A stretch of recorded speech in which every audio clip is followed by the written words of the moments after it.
Y, ¿cómo están todos? Hola Instagram por allá, hola YouTube por acá. Acá Tomás Charles de Fraccional. Bienvenidos una vez más a otro live. Esta es desde nuevo estudio, así que vamos a estar hablando un poquito de eso. Vamos a estar hablando de cosas interesantes que están pasando en el mundo del petróleo. ¿Qué efectos pueden tener en el mercado inmobiliario nacional, chileno particularmente, pero alrededor del mundo? Y vamos a conversar también sobre el proyecto que está en este minuto siendo financiado por medio de Fraccional. Le vamos a dar un tiempo a las personas para que se vayan conectando, para que vayan haciendo sus preguntas. Los tenemos por acá en YouTube y los tenemos por allá en Instagram.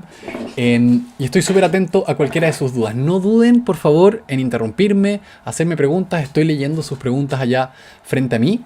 Le vamos a dar un minutito más a la gente para que se vaya conectando, pero obviamente vamos a respetar el tiempo de los que llegaron temprano. Les quiero dar las gracias por sumarse. Creo que hoy día tenemos un tema muy entretenido que discutir, sobre todo porque calzó que justo hoy día el presidente de Estados Unidos se le ocurrió hacer algunos comunicados interesantes que se suman a esta discusión que ya pensábamos tener hoy de todas formas. Si es que me pueden confirmar aquí y acá, si es que hay buen audio, si es que me escuchan bien en las dos plataformas, me ayudaría un montón antes de lanzarme y empezar a contarles esta historia que tiene que ver con el petróleo. Me doy 2 minutitos entonces esperando a que algún buen samaritano me comente por ahí si es que efectivamente el audio está funcionando. Y de ser así, me lanzo. Ya, Benja se la jugó y me confirmó que en Instagram el audio está bien. Nos vamos a quedar esperando entonces la confirmación desde YouTube. Estimados, no sé si habían conectado antes un live. Si me ponen un dedito para arriba, me mantengo al día. Si no, lo que tratamos de hacer acá es mezclar un poquito de espacio para hacer un análisis de temas inmobiliarios y economía, entender más o menos qué hay de la actualidad que pueda tener efectos en el mundo inmobiliario y obviamente tus inversiones en Fraccional. Pero también dejamos un espacio para hacer todas las preguntas que ustedes tengan sobre cómo funciona Fraccional, qué hay de nuevo, etcétera, etcétera. Es la oportunidad que tienen de preguntarle directo a uno de los fundadores básicamente cómo funciona todo esto. Así que aquí estoy disponible para ustedes. Entonces, habiendo pasado ya un par de minutos, voy a empezar. Hemos estado todos muy atentos a las noticias. No sé si ustedes ven muchas noticias, yo les hago el quite porque siento que deprimen más de lo que informan. Pero hay una cuestión a la cual es un poquito inevadible. Y es el hecho de que Estados Unidos está en conflicto con el Medio Oriente otra vez. Y una de las cosas que ha estado sucediendo y que ha sido como una de las grandes herramientas del Medio Oriente desde incluso los 70 por allá atrás, es que ellos son uno de los principales productores de petróleo alrededor del mundo. Entonces, en vista de que se vieron atacados por esta potencia extranjera, desde los países árabes están empezando a ponerse de acuerdo para hacerle frente a lo que consideran una invasión. Ahora, más allá de que podamos hacer juicios de valor sobre por qué, si es que están buscando petróleo los gringos, etc., yo creo que lo que me es más interesante para esta discusión es ver cuáles son las reales repercusiones que podemos tener acá, en esta parte del mundo, por los conflictos que ocurren allá. Lo primero que quisiera hacer remontar, y que para mucha gente como yo no estaba viva en esa época, en los 70 algo muy parecido ya ocurrió. Hubo un periodo de embargo de petróleo y hubo varios cambios que tuvieron efectos tan grandes como, por ejemplo, el hecho de cambiar completamente cómo son... Uy, me va a faltar agua. Cómo son los autos americanos. La época dorada de los autos americanos es previo a los años 70. Yo voy a tener que buscar agua. No tengo quien me ayude, así que me van a tener que esperar. Espérenme un minuto. Disculpen lo improvisado. Ya, vuelvo. Entonces, en los 70 en Estados Unidos algo similar pasó. Y eso hizo...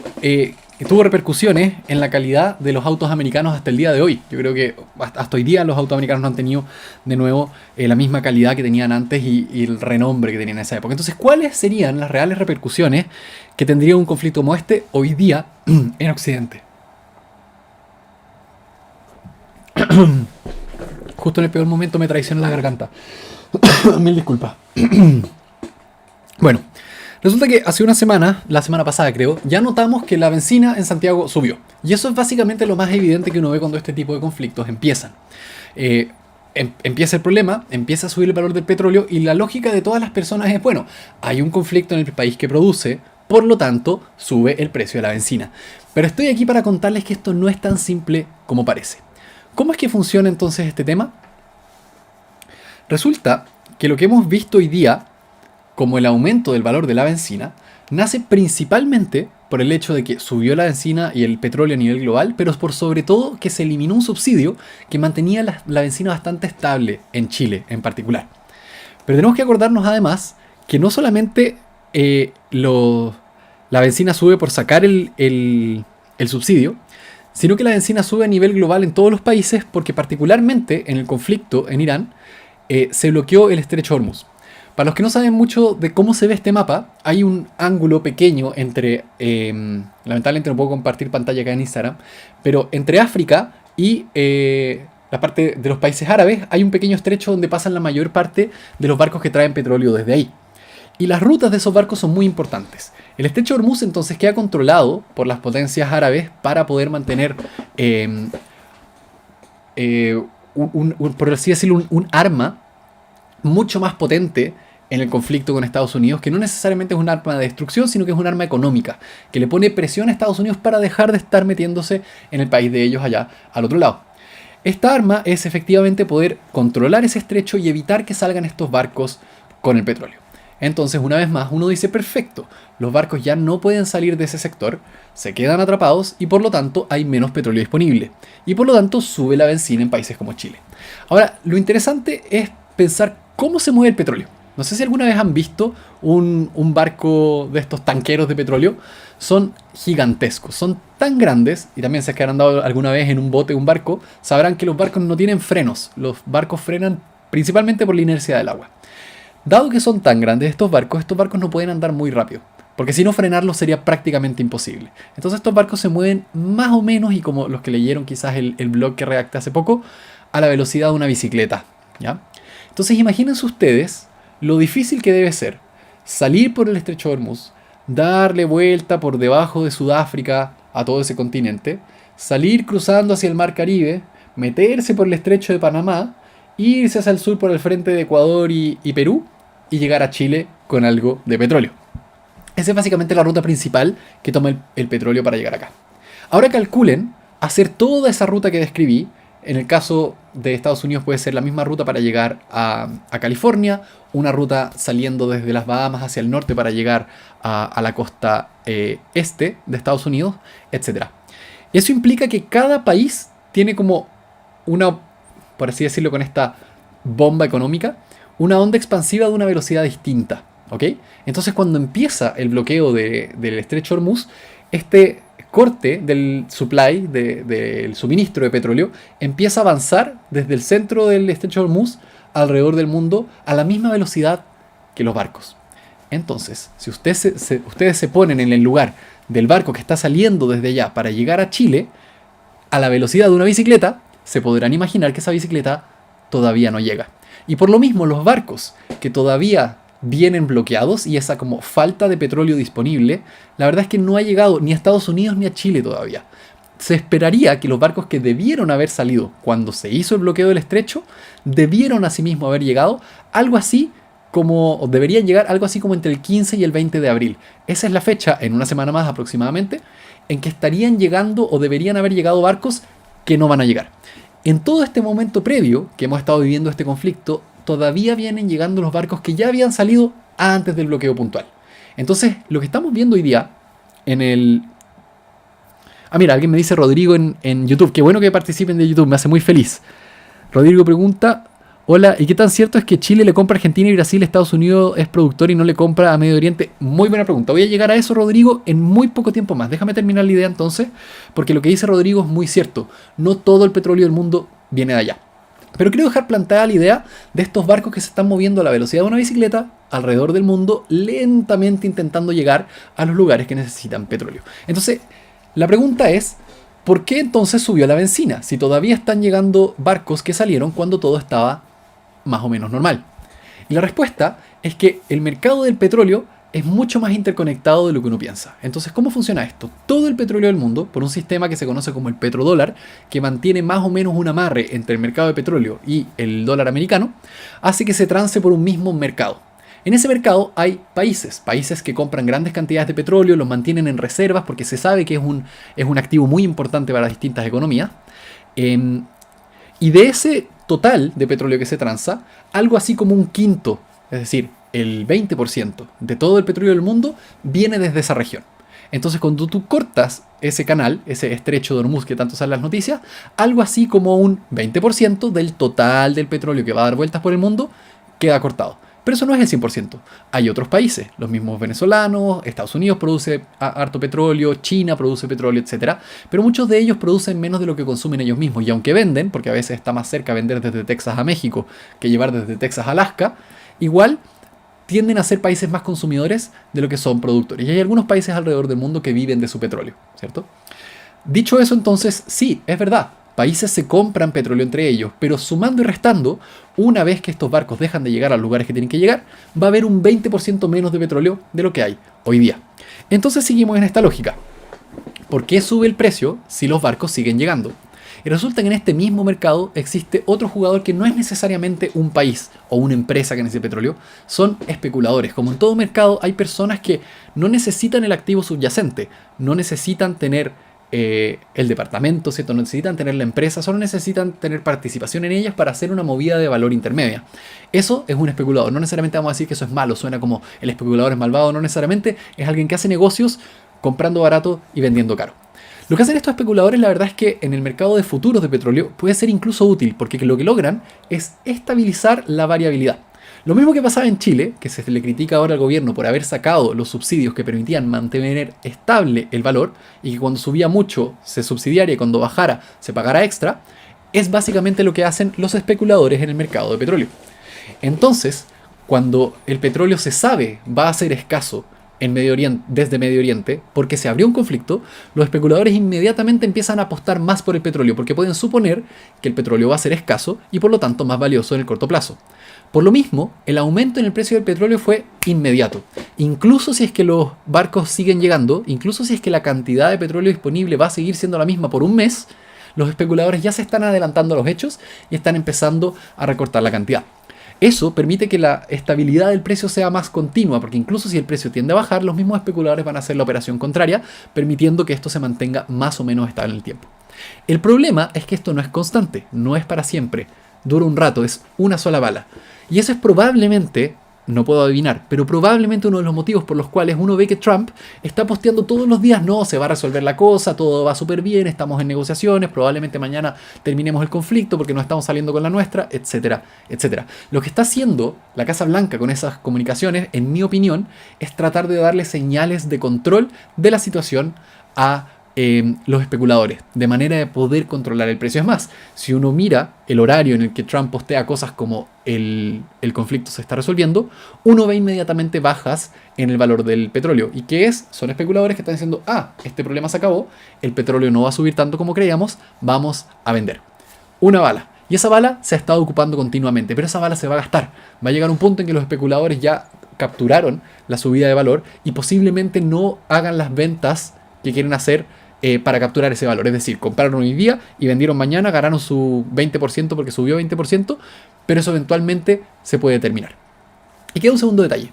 Todos los países alrededor del mundo, no todos, la mayoría, tienen buenas reservas de petróleo. Y eso es justamente lo que nos comentaba Rodrigo acá en YouTube, que nos dice, ¿qué tan cierto es que Chile le compra a Argentina y Brasil? Yo no tengo el dato exacto, Rodrigo, de quién le compra a quién. Pero lo que sí sé es que los países se compran. Es más, hartos países del mundo tomaron la determinación de vender gran porcentaje de sus reservas de petróleo con tal de parchar este proceso de corte de suministro. Esas ventas que se acordaron entre varios países son tantas que alcanzan a cubrir la mitad de ese 20% que el estrecho de Hormuz dejaría bloqueado. Y con eso, un déficit de 20% de petróleo se transforma momentáneamente en un déficit de solo el 10%. Y por lo mismo, el efecto se ve más controlado. Pero esas reservas de petróleo, por un lado, los países las venden ahora porque creen que no las van a necesitar. Y por otro lado, aunque las vendieran por completo, que no lo van a hacer porque las necesitan, eventualmente se van a acabar. Entonces es otra movida de una sola bala. Entonces, ¿qué es lo que está pasando? Nos estamos acercando a las fechas y Estados Unidos, en movimientos como el de hoy día, está subiendo la presión. Porque la verdad es que no están muy tranquilos con lo que podría pasar si es que realmente dejan que esto siga avanzando. Ahora, nosotros estamos acá y lo único que hemos visto como repercusión de todo esto es que subió la benzina. Pero como ustedes se pueden imaginar, hay muchas otras cosas que nacen del petróleo que no necesariamente son benzina para el auto. Desde los plásticos hasta la benzina de otras cosas que no son los autos, como los aviones, como los barcos, lo que va a hacer que sea más caro exportar, que sea más caro viajar, que sea más caro, exportar, comprarse cosas del extranjero. Pero también cosas un poco menos intuitivas. Algunos, ¿cuál es la palabra? para la agricultura, algunos fertilizantes, también son efectos directos del petróleo. Cosas que se ocupan para la medicina y para un montón de cosas en el mundo, como el helio y otros productos, son subsecuentes de procesos petroleros. Por lo tanto, todas esas cosas empiezan a ser más escasas. Si yo les dijera que mañana se va a reducir un 2% de la cantidad de comida del mundo, ustedes dirían, bueno, pues quizás hay que tener un poquito más de cuidado, pero está bien, un 2% quizás podemos subsistir con un 2% menos cada uno. Pero si yo les dijera que mañana se va a acabar el 20% de la comida, y por un buen rato, probablemente ustedes me dirían, chuta, suena como que va a haber un 20% de personas que no va a poder comer, ¿cierto? Y eso es un poquito lo que podría empezar a pasar si es que efectivamente se corta este 20% del suministro de petróleo por largos periodos en distintos lugares del mundo. Ahora, en vez de ser personas que no tienen que comer, probablemente serían empresas, negocios, sectores completos de la economía que tendrían que repartirse un 20% menos de la torta de petróleo disponible. Y con eso empieza a ocurrir un proceso que se llama como destrucción de demanda. Cuando un choque económico es tan fuerte que no solamente hace que las empresas que existen tengan que producir menos o frenar sus faenas, etcétera, sino que por existir este problema genera una destrucción de algunas de esas empresas. Ellas quiebran, dejan de operar, lo que significa que cuando se recupere la disponibilidad no va a haber esa empresa, porque quebró en el camino, para seguir comprando petróleo, seguir produciendo fertilizantes, seguir llevando cosas alrededor del mundo. Ese es un evento destructor de demanda. Y con todo esto vamos a llegar al mercado inmobiliario, no se preocupen. Para los que son nuevos acá, Fraccional es una plataforma de inversión que te permite invertir con solo 100 lucas en proyectos inmobiliarios. Y vamos a ver cómo esto se conecta con aquello.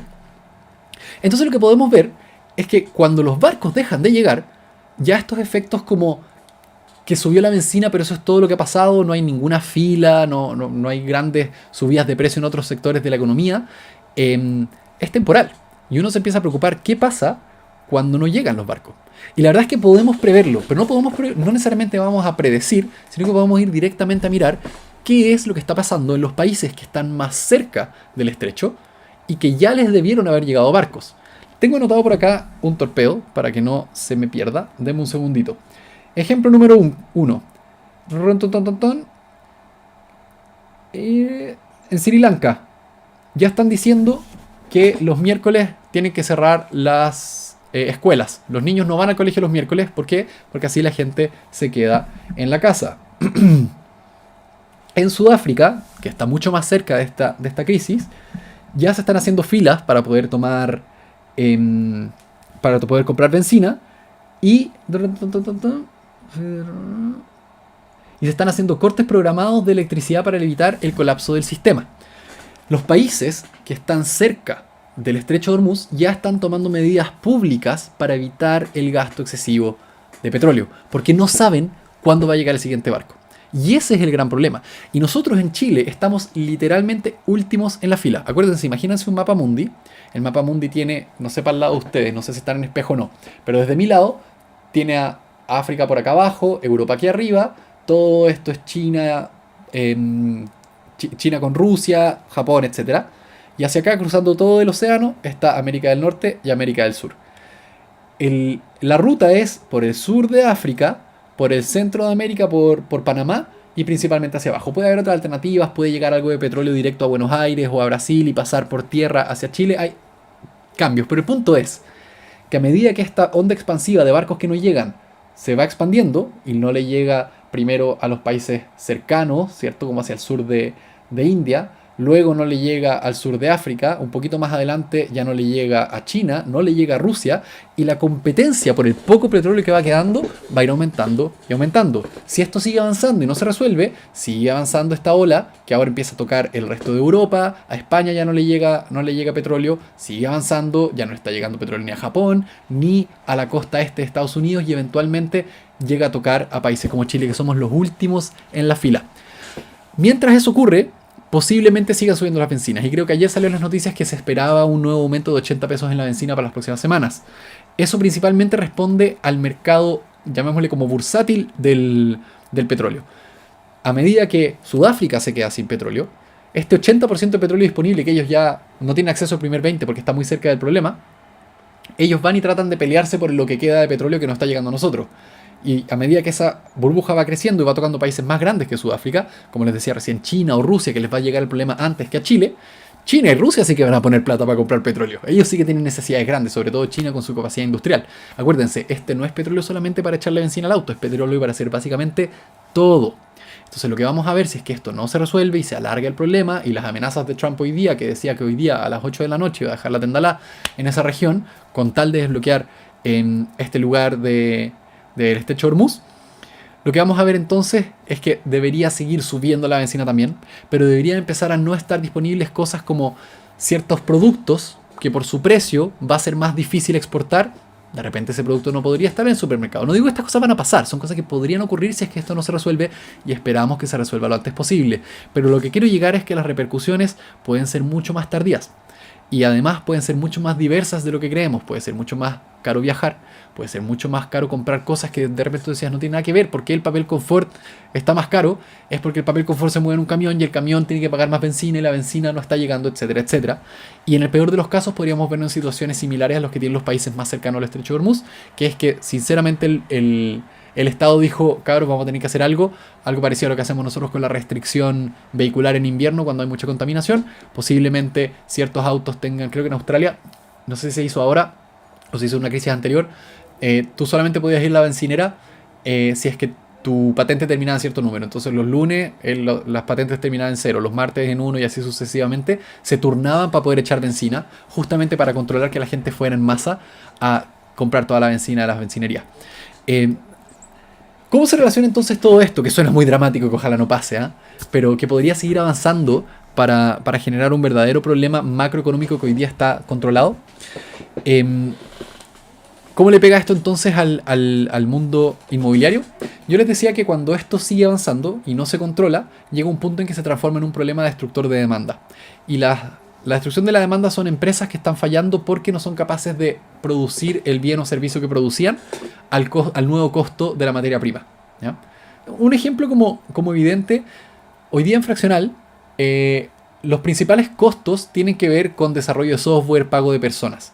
Pero si de la noche a la mañana ocupar un software de AI, por decirles cualquier cosa, costara 200 veces más y no pudiéramos hacer el uso de ese software que teóricamente estoy suponiendo que es absolutamente esencial, quizás tendríamos que dejar de darle servicio. No es el caso de Fraccional, el software está medio exento de este problema, pero una empresa que tiene ese problema tendría que dejar de entregar el servicio porque simplemente no es rentable, ¿cierto? Y con eso se destruiría la posibilidad de hacerlo. Y adivinen qué industria usa mucha energía y mucha energía viene del petróleo. Piensen, camiones que tienen que estar rodando cemento, piensen todas las herramientas neumáticas, piensen todos los fletes de materiales a todas las partes que se tienen que construir. Entonces, ¿qué es lo que pasa? Sube el petróleo, sube el costo de la construcción. Cuando sube el costo de la construcción, es mucho más difícil que un negocio inmobiliario pueda tener los números necesarios para ser rentable. ¿Qué es lo que va a pasar con ese negocio? Se va a cancelar. El inversionista que había pensado en construir, no sé, un edificio que tiene 100 departamentos, va a decir, chuta, con estos nuevos costos está difícil, voy a salir para atrás. Dejémoslo hasta acá, me voy a quedar con el terreno, no voy a construir nada, lo vuelvo a evaluar cuando vuelvan a bajar los precios. Y esos 100 departamentos que iban a entrar al mercado inmobiliario, evidentemente van a dejar de ser construidos y con ese dejar de ser construidos no van a formar parte del total de departamentos disponibles. Curiosamente esto nos pilla en un momento en que hay stock. Hay muchas propiedades construidas en los últimos 5 años, desde como la pandemia hasta hoy día, que todavía están tratando de ser vendidas. Entonces quizás nos queda un tiempo antes de que estos efectos se topen. Pero si efectivamente esto se extiende por largo tiempo, va a haber muchos proyectos que no van a empezar porque el precio del petróleo no lo permitió. Entonces, ¿cuál es el efecto que tiene un mercado que busca más vivienda pero no puede construirla? Probablemente el valor de la vivienda en el largo plazo suba, porque las pocas viviendas que existen se vuelven más escasas cuando se necesitan viviendas nuevas y estas no se pueden construir. Voy a pegar una revisada si es que tienen dudas sobre esto antes de darle otra vuelta al tema. Y se me van preparando para el cuento del proyecto que estamos financiando hoy día en Fraccional. Hoy que están silenciosos hoy día, los invito a hacer todas las preguntas que quieran. Entonces, raya para la suma, para los que se sumaron tarde. Está en el live de Fraccional. Una plataforma que te permite invertir desde 100 lucas en proyectos inmobiliarios de todo tipo y en distintas partes del mundo. Y estamos haciendo un análisis de qué efecto debería tener en el mercado inmobiliario si es que se sigue alargando la crisis petrolera que se está generando por el conflicto en Medio Oriente. Estados Unidos está haciendo todas las presiones que puede por tratar de liberar el bloqueo en el estrecho de Hormuz, que podría generar un efecto dominó que no solamente nos dejaría con bencinas más altas, sino con una inflación generalizada e incluso la posibilidad de que el 20% de empresas que necesita petróleo hoy día no tenga de dónde sacarlo, porque el 20% del petróleo que normalmente llegaría no va a llegar. Eso podría generar que, por ejemplo, si es que esto se alarga, en el mundo de la construcción se hagan más caras las obras, y con las obras más caras podríamos encontrarnos con un mundo en el que las viviendas se desarrollan menos de lo que se desarrollan hoy día. Menos vivienda en el mercado significa más escasez, y más escasez suele traducirse en un alza de precio de los inmuebles existentes. Voy a aprovechar eso para hablarles entonces de uno de los negocios que se están financiando en Fraccional. Si es que no lo han visto antes, Fraccional es una plataforma que no construye cosas, sino que financia proyectos de terceros, que son los gestores. Y curiosamente, tenemos gestores en un sector del mundo que es productor de petróleo. No necesariamente se relaciona directo con el proyecto en particular, pero Fraccional ya ha financiado, por medio de nuestros vehículos de inversión y el apañe de todos ustedes que usan la plataforma, proyectos en Texas. Particularmente en el estado de Texas, en Estados Unidos, en la ciudad de Dallas. Dallas es una ciudad bien interesante, no es tan conocida necesariamente, no es como Nueva York que sale todo el rato en las películas, pero es una ciudad que concentra una gran cantidad de empresas del SIP, como un 35, creo, empresas de las 500 más grandes de Estados Unidos están ubicadas en Dallas, principalmente por motivos tributarios. Es un estado muy apañador con el emprendimiento y los bajos impuestos, por lo tanto las empresas quieren ir ahí, pero también porque hay muchas empresas de estas del S&P 500 que están relacionadas con el negocio petrolero. Y por lo mismo, Dallas es una ciudad que tiene mucho capital empresarial y ha estado en un proceso de crecimiento muy, muy, muy agresivo. En ese lugar, nosotros conocimos a los expertos en desarrollo comercial de SLX Capital. Voy a ver algunas preguntitas, perdón, que estoy cachando que quedaron ahí. También se habla de que gran parte del valor de las ventas es producto del alza del impuesto específico. Gran parte del valor de las bencinas, perdón. Ah, ya. No, sí, claro. O sea, efectivamente, Carola nos comenta que el alza, particularmente en Chile, es por el asunto del impuesto específico. Sí, primordialmente ese salto de valor que vimos en Chile tiene que ver con que se eliminó un subsidio que controlaba la cantidad la variabilidad de valor, valga la redundancia, de la bencina en Chile, ¿cierto? Y esta eliminación era un impuesto cuando la bencina estaba baja y era un subsidio cuando la bencina estaba alta para mantener eso controlado. Principalmente vino de ahí, pero la decisión se toma porque no hacía sentido mantener esa medida ahora que se venía un shock de petrolero como el que les comenté recién. Esa es mi interpretación de por qué se toma esa decisión. Podemos tener una discusión completamente aparte sobre si fue una buena idea o no, que podríamos guardarlo para el próximo live. Bueno, les estaba contando entonces de Texas. Texas es un estado que produce mucho petróleo y ese es uno de los motivos porque su ciudad Dallas es una de las ciudades que tiene más empresas de las 500 más grandes del mundo, del SIP que se transa en la bolsa. Una de las ciudades que más tiene, obviamente acompañada junto a Nueva York y otras, pero es una ciudad curiosa en el sentido que no necesariamente todo el mundo la conoce. Ahí en Dallas yo estuve el año pasado, como hace un año más o menos, en marzo, y conocí a la gente de SLX Capital. SLX Capital es un equipo de desarrolladores americanos, son todos gringos, lamentablemente ninguno de ellos habla español, por eso no hemos tenido como lives en que los entrevisto necesariamente porque se hace complejo por el asunto del idioma. Pero sí hemos compartido muchos videos con subtítulos de las conversaciones que tuvimos allá. Pueden revisar esos videos en nuestras redes sociales, particularmente en Instagram, tenemos algunos creo también en YouTube. Pero ¿qué hacen estos compadres de SLX Capital? Son desarrolladores inmobiliarios que encuentran muy buenos terrenos en sectores hacia donde la ciudad se está desarrollando y que están en nudos viales muy importantes, ¿ya? Y en esos terrenos desarrollan algo que ellos le llaman el commercial condo, ¿ya? Cuando dicen condo se refieren a algo así como un local comercial, pero que está aislado. Es como una casita que no está pegada a las casitas laterales y que una empresa puede tomar eso para tener una oficina en un lugar mucho más accesible que el centro de la ciudad, donde además pueden atender a público. Entonces como un local comercial / oficina, donde el dueño del negocio dice, ¿sabes qué? En vez de arrendar esta cuestión, voy a tener mi propio local y voy a participar de este local comercial. Nosotros ya participamos de uno de los negocios de SLX Capital que hoy día está en desarrollo. Todavía está en su fase de permisología, por lo tanto no necesariamente ha construido gran parte del avance, pero ya se ven avances gracias a la presentación de estos permisos que han permitido rentar como un 12% en dólares en el último año. Eso es un proyecto que ya se financió y que existe hoy día en Fraccional. Estuvo tan bueno ese proyecto que nos tincó mucho cuando nos presentaron la posibilidad de básicamente participar de un proyecto hermano. Es básicamente lo mismo. El primer proyecto, que se llamaba Garland, eran 10 locales comerciales, como les describo, al lado de la carretera, en un terreno baldío, construcción completa. Y era este nuevo negocio que se llama Plano, creo que es el nombre del lugar, no sé si el proyecto tiene otro nombre, pero internamente llamamos Plano, Texas, es como el lugar donde está.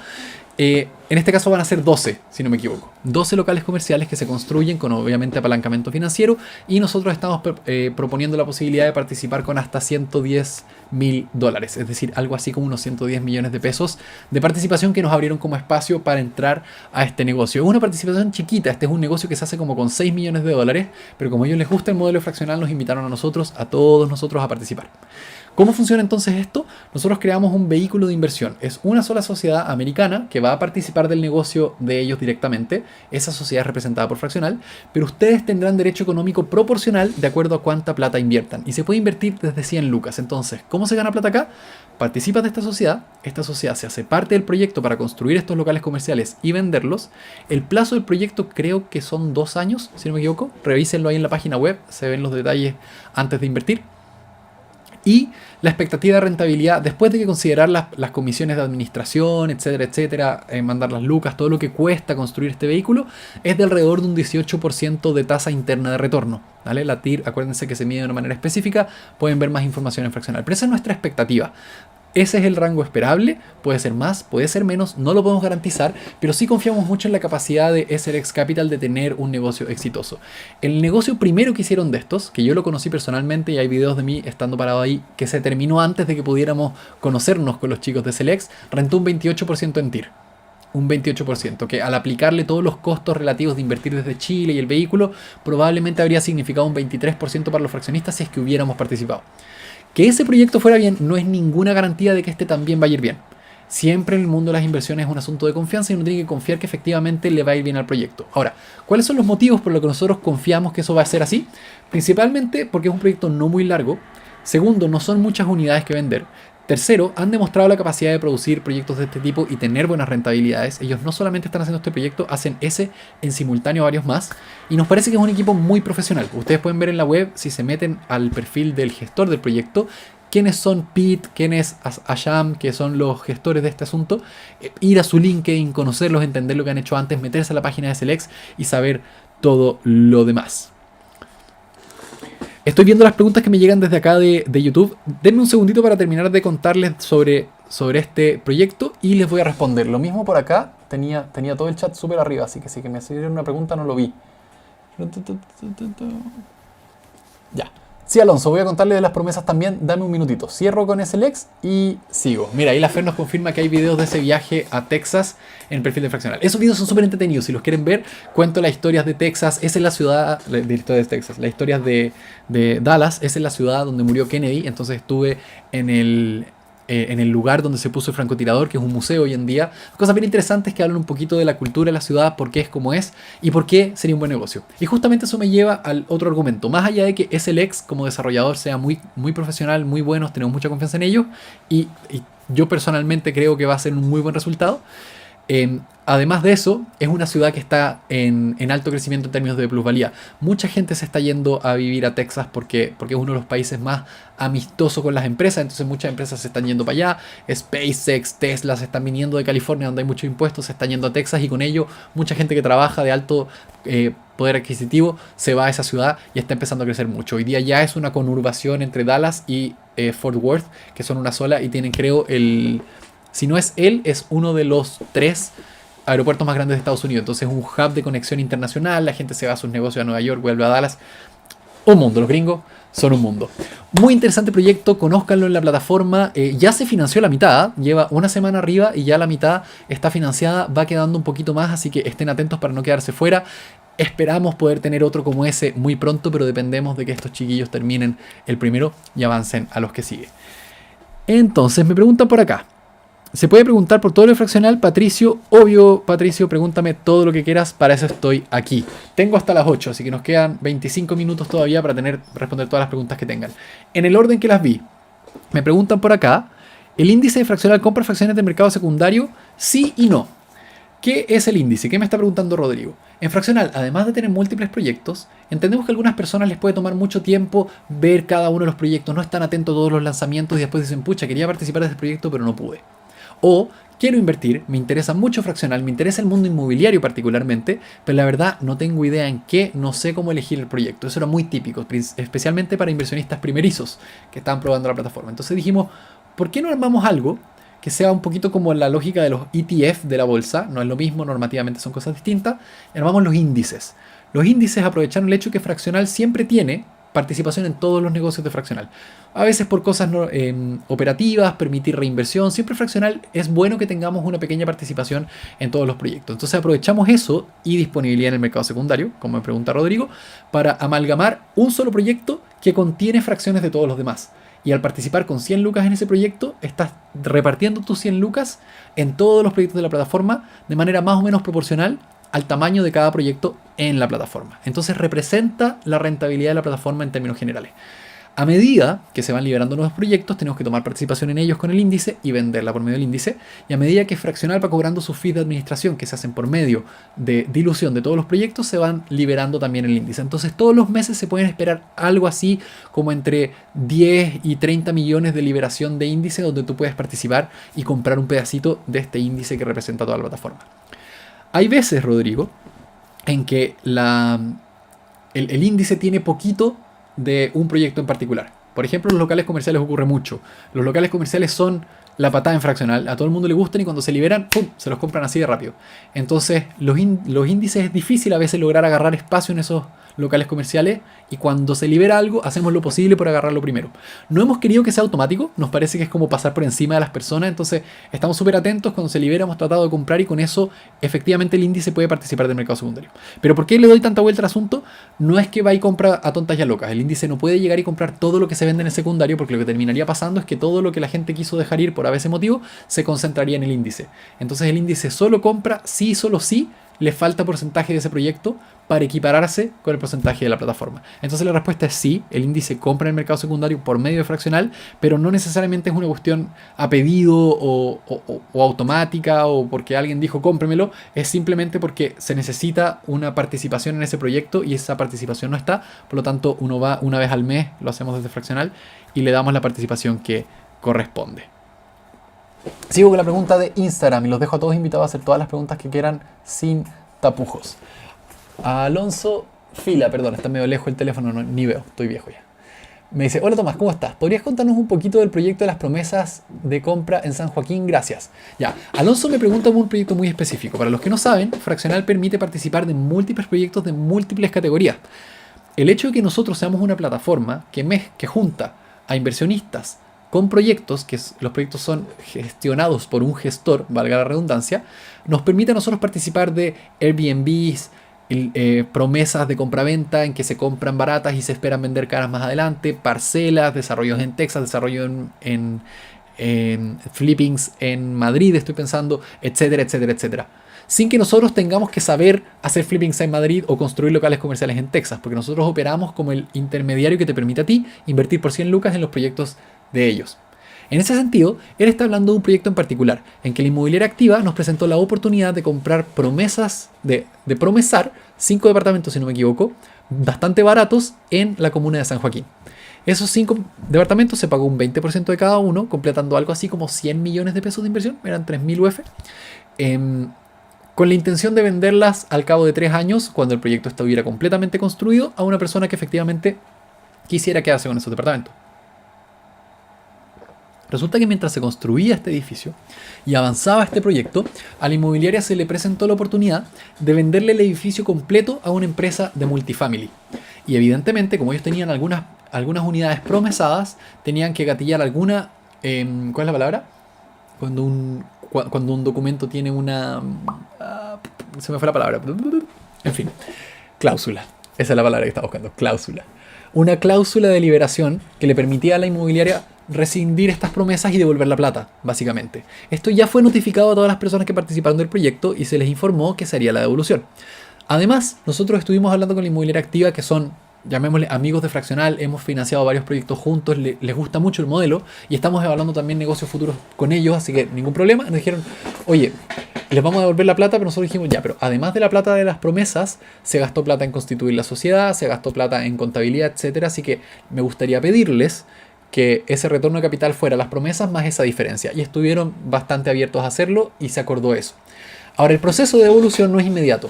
Hoy día están en redacción los documentos que nos permiten a mí, ir a firmar para rescindir esas promesas y que efectivamente ellos devuelvan la plata según fue acordado. Ese proceso ha tomado tiempo. Para nosotros ha sido incómodo porque obviamente tratamos de ser transparentes. Inmediatamente informamos de esto a los usuarios y los usuarios dicen, perfecto, ok, no se perdió plata, yo esperaba ganar, pero no se perdió. Está el monte en UF. Pero devuélveme la mañana. Obviamente pásame mi plata de inmediato. Y es lo que queremos hacer. Es lo que queremos hacer, pero hay ciertos protocolos que cumplir, documentos que firmar, y en el minuto en que sepamos cuándo la inmobiliaria va a hacer el depósito, no nos tardaremos nada en hacerte el depósito a ti. Entonces, esa es la historia de las promesas de San Joaquín, y eso es lo que está pasando hoy día con ese proyecto, que a fin de cuentas, la inmobiliaria tomó la potestad de seguir avanzando con el proyecto. No sé cuántos departamentos tendrá, pero imagínate que tenían 100 departamentos y habían vendido 20, por inventarte cualquier cosa. Para ellos como negocio hacía mucho más sentido cerrar así, y están cumpliendo lo que se comprometieron, que es devolverte la plata del departamento que finalmente no compraste. Entonces, aunque nos pueda gustar o no cómo resulta el negocio, a mí no me parece que haya como un mal en la estructura. Simplemente las cosas se dieron de otra manera. El mercado inmobiliario ha estado súper golpeado, sobre todo en vivienda colectiva, llamémosle a los edificios de vivienda, donde la mayoría de personas no le alcanzan una propiedad. Y desde la pandemia no ha sido fácil manejarlo. Así que esa es la historia de las promesas. Si tienen más dudas, feliz de contarles más detalles. Sigo buscando preguntas. No pillé ninguna, ya voy a ir para allá. Había una pendiente por acá. Me preguntan desde YouTube. Y me encanta que estén en YouTube, chicos. Muchas gracias por conectarse. Cuando compro fracciones de un proyecto y ya el proyecto en curso, ¿dónde en mi portafolio u otro lugar se puede ver el tiempo que le queda? Es una buena pregunta. Creo que no está. Pero no es, no es por esconderlo. Lo que tú puedes ver es cuánto tiempo tiene el proyecto y cuánto tiempo lleva. Entonces, por ejemplo, el proyecto puede ser a 3 años y lleva 1 año. Entonces tú calculas perfecto, le quedan 2 años. ¿Por qué no hay una fecha de salida? Porque lamentablemente, cada vez que nosotros ponemos algo en la web, después se nos cobra, lógicamente. Suponte que nosotros te dijéramos, a este proyecto le quedan 13 meses. ¿Qué va a pasar en el mes 15 cuando nos haya terminado? Todo el mundo va a venir a decir en el chat y hacernos, básicamente, tener que dedicar al equipo a responderle, porque cuando tú tenés 37.000 usuarios, la gente llega en hordas a veces a hacer preguntas, y nosotros muchas veces nos preparamos, cuando hacemos comunicaciones delicadas o algo sobre un proyecto, nos preparamos para esas hordas de preguntas. Entonces nos hemos dado cuenta que si nosotros vamos y ponemos a este proyecto le quedan 13 meses y el proyecto se demora 14, 15, 16 o lo que sea, que siempre pasa, vamos a tener que estar dando justificaciones por cada mes extra. Entonces, en lugar de decir este mes termina y tener que luego, sin que nosotros podamos cumplir o no ese número, porque depende del gestor, de la constructora, del que está al otro lado, tener que estar respondiendo por ese plazo, lo que preferimos es lo contrario. Decirte, mira, este tiene un plazo de 3 años y ha transcurrido 1. Le quedan 2. ¿Cuándo se cumplen los 2? No sé si en julio o agosto, pero le quedan 2 años. Considera 2 años de aquí en adelante. En el mundo inmobiliario las fechas tienden a ser así, excepto en negocios bastante más cortos. Los flipping tienden a ser negocios de entre 1 y 2 años, 1 año y medio, y ahí sí tú le podés cobrar 2 meses, porque el cálculo es bastante preciso en base a cuánto se van a demorar en la obra, que debería tomar 3, 4 meses, y la venta que debería tomar no más de 6 meses sobre eso. Ahí es distinto, pero en general de proyectos, cualquier proyecto de más de un par de años, es normal que la cuestión se pase un trimestre para allá, un trimestre para acá, y por eso no hemos puesto específicamente fechas de cierre, porque creo que nos exponemos a tener que estar dando explicaciones de cosas que al final no necesariamente requieren una explicación, simplemente el proyecto sigue avanzando y nos hemos dado cuenta que las preguntas llegan a veces en masa, cuando había algo publicado que no necesariamente tenía la explicación completa de que esta fecha es tentativa y que puede variar y bla bla, y incluso cuando está, llegan las preguntas. Entonces por eso no está. Lamento que esa sea la decisión. Si es que opinan que no debería ser así, lo invito a que me lo digan para ver si me hacen cambiar de opinión. Sigo avanzando entonces. Patricio dice, quería saber el detalle de qué va a pasar con el local Diagonal Paraguay. Llegaron a un acuerdo... Chuta, me pillaste. Diagonal Paraguay. Si no me equivoco, Patricio me está preguntando por un proyecto en particular. que es un local comercial Prontomatic que se arrienda en Diagonal Paraguay, que tuvo un asunto de una fuga de agua de la comunidad. ¿Ya? El edificio, estas cosas pasan en el mundo inmobiliario y de eso nos encargamos en Fraccional, de hacerlo funcionar, ¿cachai? A veces eso implica que no lleguen lucas. Déjenme contarles la historia. Entonces está este local en Diagonal Paraguay y desde la parte del edificio hubo una fuga de aguas servidas, creo, como un desagüe, que empezó a contaminar el local.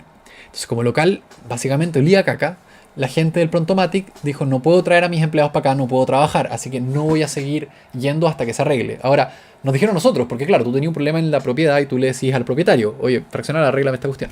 Eso mira, fantástico, yo te lo arreglo, pero el problema es de la comunidad, así que voy a gestionar que la comunidad lo arregle. Y la comunidad lo arregló. La discusión, eso sí, era que el arrendatario decía: mira, bacán que lo arreglaron, pero yo perdí todos estos días de trabajo porque no pude ir porque estaba todo con olor a caca.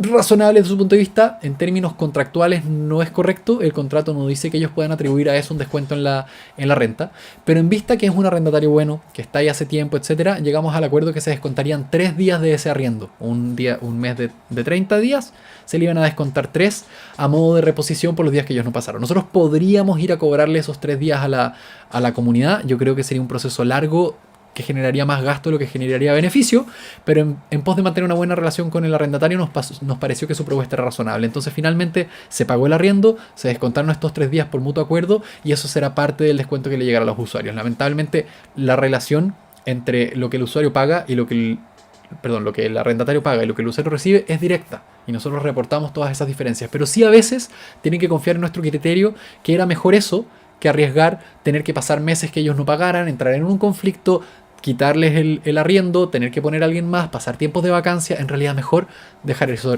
ir esos 3 días. Pero ya está resuelto. ¿Ven? Las cosas que tenemos que hacer desde Fraccional todos los días, y esto con 60 proyectos distintos en simultáneo que siempre tenemos que estar gestionando. Sigo leyendo entonces su pregunta. Mira, Das Ersaseit, lo siento, no sé cómo se pronuncia tu usuario, pero dice: hola Tomás, ¿cómo estás? Bien, gracias. Quisiera tener más info de la finalización de U125. Me gustaba ese proyecto. Uy, el cowork. Ya. Vamos a hablar cosas que me dan pena. ¿Ok? Les vamos a contar sobre el cowork. Fraccional en 2024 tomó la decisión de abrir un nuevo cowork. Un cowork con una intención bien especial. Esta intención era tener un lugar de trabajo que además sirviera para la producción de contenido. Nosotros tenemos un presupuesto de marketing bastante pequeño cuando se trata de andarle pagando a Facebook y a Google por traer gente, porque creemos que no es la forma que más genera confianza. Entonces, desde que lanzamos esta empresa, incluso antes yo tenía como un canal de YouTube, que es el mismo que están conectados ustedes ahora, canal de TikTok, etcétera. Nos encanta el contenido. Mi socio también postea sus memes, somos como bien buenos para las redes sociales en ese sentido. Y tratamos de heredarle eso a la empresa, ¿cierto? Y el estar aquí conversando con ustedes, desde nuestro punto de vista, da la posibilidad de que ustedes conversen y decidan si es que confían en el criterio de este gallo para invertir o no, o para elegir los proyectos más que nada. Ustedes pueden invertir en uno u otro proyecto a decisión propia, pero la selección de proyectos efectivamente tiene que confiar en nuestro criterio. Y cuando tomemos la decisión de llegar a un acuerdo con el arrendatario para ver qué pasa con esos 3 días que estaba todo pasado a caca, tienen que confiar en nuestro criterio. Por lo tanto, tienen que confiar en nosotros. Entonces, toda esta idea de producir contenido genera confianza. La gente pasa tiempo conmigo, conversa con nosotros y podemos entendernos y saber que en caso de que una inversión se ponga complicada, puedo confiar en su criterio para avanzar.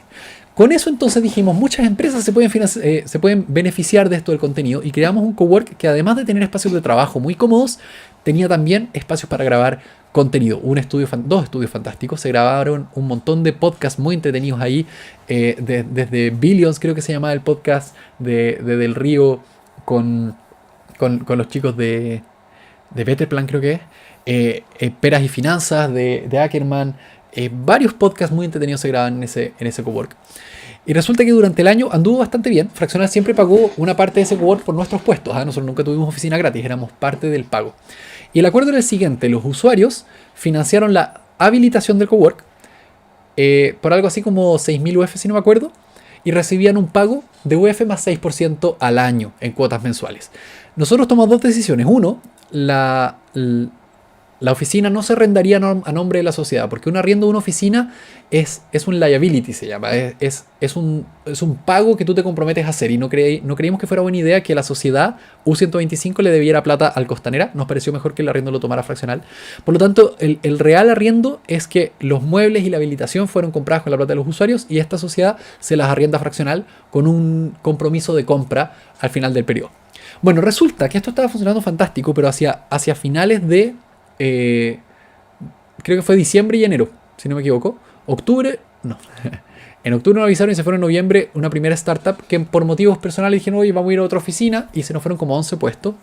Y luego de eso, en diciembre, nos avisaron los chicos de la productora que también iban a arrendar otro lugar, porque habían crecido mucho en personal, y a estas alturas el precio que pagaban por puesto más el estudio no les hacía tanto sentido versus arrendarse una casa para ellos. Entonces nos avisaron, llegamos a acuerdo de salida que terminaba en enero, y de repente miramos el costo que iba a significar seguir manteniendo esto, y nos dimos cuenta que no iba a ser una buena idea mantenerlo durante todo el tiempo que iba a significar tener que encontrar otro arrendatario para ese estudio. El hecho de que se fuera la productora nos pareció complejo de reemplazar, y que probablemente nos iba a poner a nosotros a fraccionar cubriendo algo así como 6 millones de pesos de diferencia de estos arrendatarios que se fueron durante varios meses hacia adelante. Y miramos los números y dijimos, la verdad no hace tanto sentido, nos gusta mucho la oficina, pero no es lo mejor. Llegamos a un acuerdo súper bueno de salida con la gente costanera, se portaron súper bien con nosotros, fueron súper comprensivos, y ejecutamos la cláusula de salida del mismo contrato de arriendo que les comentaba recién, que implica que en algo así como 3 meses más, creo que son 120 días, pero ya pasaron algunos, se le hará el pago de las 6.000 UF a los usuarios, y en ese intertanto se le sigue pagando el 6%. A mí me rompe el alma, porque me encantaba la oficina, pero en realidad no teníamos cómo adivinar cuánto tiempo íbamos a tener que estar parchando nosotros, y para una startup que levanta capital para crecimiento, para desarrollo de web, etcétera, estar gastando $6.000 en eso era difícil de justificar para nuestros inversionistas, y tuvimos que tomar la decisión madura. Es una pena.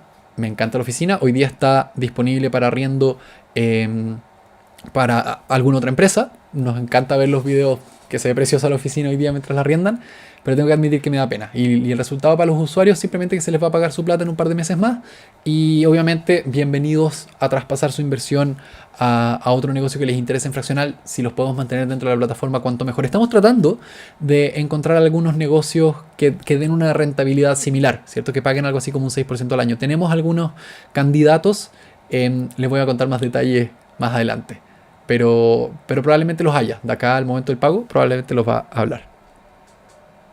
Me dicen por acá, Patricio, gracias por la aclaración. Decisión muy sabia con lo de los arrendatarios, sirve para uno cuando le pasen la vida. Sí, es una lástima. Obviamente tuvimos discusiones ahí con la gerencia de finanzas que nos decían, hay que irnos mañana mismo, y nosotros, pucha, que nos da pena. Pero al final lucas son lucas, y hay que ser inteligente, hay que ser cuidadoso, y seguir remando para adelante. Se dio como está estructurado finalmente. El ideal habría sido que hubiera durado por lo menos 5 años. En esos 5 años se habría terminado de pagar las 6.000 UF y habríamos cerrado el cowork, pero se dio de otra manera y todo estaba contemplado para que así fuera. Ay, se me abrió el teclado. Los sigo leyendo, entonces los invito a dejar todas sus dudas acá. Estoy leyendo ahora dudas en Instagram, pero también los leo en YouTube. Me dicen desde Física y algo más. Física y algo más. Qué buen nombre. En el mercado de reventa de fracciones, ¿puedo poner en oferta un paquete de fracciones y permitir que usuarios compren lo que quieran de ese paquete? Sí, tú puedes poner a la venta tus fracciones. Hasta hace poco tiempo atrás habilitamos la posibilidad de que tú tenés, no sé, pues 5 millones de fracciones y podéis vender como de a 100 lucas. No es ideal para nosotros que hagáis eso, pero sí facilita que te las compren. Para nosotros nos generan muchas más transacciones, que tenemos que avisar al servicio, y que eso siempre ha sido problemático porque no dan abasto con la cantidad que les mandamos. Pero tú puedes tomar un pedazo de fracciones y vender harto, y que distintas personas te compren. Lamentablemente eso, el otro problema que tiene es que llena la lista, ¿cachai? Como 5 personas vendiendo, pero cada persona vende como 10 pedacitos chicos. Es una tremenda lista de ventas que hace más lento que la gente vaya comprando. Y también una persona que quiere comprar 500 lucas tiene que hacer 5 compras separadas. Pero todo eso estamos trabajando para hacerlo más eficiente. Antes el mercado secundario funcionaba distinto. Las personas que usan fraccional hace tiempo, antes de octubre pasado, sabrán que la experiencia era diferente, pero fue una proposición de la CMF que con tal de hacer el mercado secundario más transparente, las compras fueran peer-to-peer y que los usuarios se compraran directamente entre ellos. Estamos pensando varias formas interesantes de hacer lo más líquido posible ese mercado secundario, porque hay algunos proyectos que se venden más rápido que otros. Las personas que tienen participación en los locales comerciales, te juro que venden así. Nosotros vemos a veces que aparecen publicaciones y algunos tienen prendidas las notificaciones, entonces le llega el correo y compran de inmediato. La cuestión dura literalmente 2 minutos. Y hay otros proyectos que yo personalmente los encuentro súper interesantes, pero no necesariamente se venden mucho en el mercado secundario porque no han demostrado todavía lo buenos que pueden ser. Un buen ejemplo de eso son unas parcelas en Coyhaique. A mí personalmente me parecen muy interesantes como proyecto, pueden ser muy rentables, pero todavía no tienen, por ejemplo, la aprobación del SAG. Entonces, cuando se apruebe el SAG, va a tener un salto de valorización porque eso es uno de los hitos que desbloquea valor en la plataforma. Y las personas que estén en ese negocio probablemente van a poder capturar esa diferencia.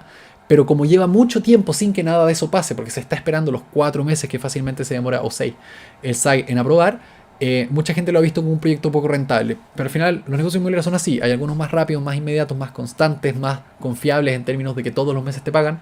Y hay otros que son más una apuesta y que te puede ir bien o te puede ir mal. La idea de nosotros es tratar de tener de todo un poco en la plataforma. Y lamentablemente eso tiene efectos en qué tan líquido es el mercado secundario. Así que yo les full propondría, se me fue el foco, les full propondría que inviertan en fraccional solo si tienen un horizonte largo. Si no tienen un horizonte más de un año, ojalá 2, vayan a otras cosas. Vayan a depósito a plazo, pongan las lucas líquidas en otras cosas. Fraccional, la idea es que te quieras quedar hasta el final. Eso pueden ser 2 años, pueden ser 5 años, depende del proyecto, siempre sale. Pero si eventualmente van a necesitar la plata con apuro, de verdad que fraccional no es el lugar, ¿vale? Tienen que ocupar los productos con las liquideces que les corresponden a sus necesidades. Liquideces no es una palabra, perdón. Y fraccionales de liquidez media. ¿Cachai? Si tú vas a poner a la venta algo, podría demorarse 3 meses. Eso le pasa a algunas personas. El promedio es 15 días. Pero no quiero que sientan que hay garantías de liquidez el día de mañana. No, todo depende de que haya interés en participar de ese proyecto. Sigo avanzando entonces por si quedan preguntas. ¿Cuánto tiempo me queda? Me quedan 4 minutos. Pero le voy a regalar unos minutitos más por si me quedara espacio. Mira, ahí Esan Huesa nos presenta su consumidorinmobiliario.cl recupera tu pie. Feliz de que me contaran más de eso. Lo sigo leyendo. Ay, que hay harta gente. Guapo, me dice el Malva. Muchas gracias, mi estimado. Guapo, usted también. Ya, lo logré con las preguntas de Instagram. Vemos cómo seguimos con las de YouTube. Oye, Rodrigo y Patricio, les quiero agradecer un montón por participar en YouTube, hacer más interactivo todo esto y estar con sus coronitas de super fan. Sigo leyendo, me dice, quería saber el detalle que va a pasar con el local allá. El diagonal Paraguay ya lo vimos. ¿Cuál es la liquidez del índice? Si compro hoy, ¿cuánto puedo vender? Y también se hace a través del mercado secundario. Sí, qué bueno que lo preguntas. Mira, no les puedo compartir pantalla, pero si uno entra a fraccional, en la parte de arriba de la plataforma uno ve el logo, proyectos, aprende, que es el blog, estadísticas y regulación CMF. Si uno se mete a estadísticas, uno puede ver estadísticas del mercado secundario. Y en esas uno puede saber exactamente qué se transa y qué no. Entonces podemos ver, primero que todo, que ya se han confirmado 4.600 órdenes en el mercado secundario desde que se habilitó esto, creo que en noviembre, por un total de 2.800 millones de pesos transados en el mercado secundario. De todo lo que se ha transado ahí, existen 1.300 órdenes disponibles de distintos proyectos, las cuales suman un total a la venta de 560 millones de pesos. Ahora, a ti te suenan montones de plata, pero en realidad fraccional en su conjunto tiene algo así como 15.000 millones de pesos en fracciones. Entonces esto es un pequeño porcentaje de aquello que realmente está disponible. Abajo, para responder a tu pregunta sobre la liquidez del índice, Rodrigo, aparecen todas las unidades en orden alfabético o numérico de acuerdo a su identificador. Todas se llaman U-número. Entonces si buscamos el índice, que son las últimas 237 si no me equivoco, vemos que, no, 230 oh, me pillaste. A ver, detalle por unidad, aquí está. Índice fraccional renta y índice fraccional total. Entonces hay dos índices distintos. Uno que es puros proyectos de arriendo y otro que es toda la plataforma en su conjunto. El índice total de toda la plataforma en reventa tiene mercado secundario, está activo, se han transado 12 millones de pesos, hoy día hay 2 millones de pesos disponibles, hay 7 transacciones pendientes y el promedio de espera son 3 días en el índice. El índice tiende a ser más líquido que los otros proyectos. Entonces, índice principalmente son 3 días de espera, se han transado 53 transacciones y existen 7 disponibles. Y el otro es el índice renta, específicamente cosas de arriendo. En ese se ha transado súper poquito porque es nuevo. Se han transado solamente 203 lucas, una sola transacción. Existen 5 pendientes, pero el promedio de espera es un día para poder vender. Esos podrían variar, no son garantías, pero eso es data en tiempo real, que está en la plataforma disponible en fraccional.cl/stats o entrando directo a estadísticas para ver los datos del mercado secundario. Asimismo podemos ver otros proyectos, les voy dando un ejemplo. ¿Cuál tiene venta más lenta? Hay un proyecto que se llama Casa Miami que toma 35 días en promedio para vender, les voy a decir cualquier otra cosa. Hay otro proyecto, también en Florida, que se llama Tampa Bay Shore, ese toma 21 días. Y así sucesivamente. Acá hay uno, Local Prontomatic Paraguay, el que estábamos conversando antes, un día de espera promedio, 103 transacciones totales. Y así sucesivamente. Aquí hay un proyecto que dura 26 días de venta, promedio, puede ser más. Si tu monto de venta es más grande o más pequeño, evidentemente va a tener efecto en la liquidez. Pero lo que quiero decir con todo esto es que pueden ver acá todos los tiempos que toman en promedio cada una de las propiedades en vender en el mercado secundario. Y con eso ustedes pueden proyectar cuál les conviene o no les conviene participar. Además de eso, pueden ver la rentabilidad histórica, no necesariamente la rentabilidad proyectada, como se ve en un principio, sino cómo le ha ido este proyecto en términos de pago de arriendo, en términos de rentabilidad por plusvalía, etcétera, etcétera. Y voy, creo que a la última pregunta de acá. En la declaración de impuestos internos ya se envió la información por ustedes y si hay algún problema, ¿dónde uno se puede contactar? Sí, la información de nosotros ya se envió porque nosotros somos personas jurídicas, por lo tanto la mandamos en marzo. Todo eso fue enviado, es tanto que hemos notado que el Servicio de Impuestos Internos está demorándose en ver cosas y hay personas que están tratando de hacer sus declaraciones y les salen observaciones. Lo bueno es que tenemos comunicación directa con el Servicio de Impuestos Internos, no debería bloquear ninguna acción, pero sí te puede salir observado como que está algo pendiente en la sociedad. Eso es por la mera cantidad de cosas que le mandamos al servicio. Yo estoy hablando para allá y tú estás acá. Estoy hablando de ti, Patricio, respecto a tu pregunta. Si es que tuvieras cualquier problema, escríbenos directamente por el chat web. Si es que te encontráis con problema en el chat web y te demoráis, escríbeme un correo directamente.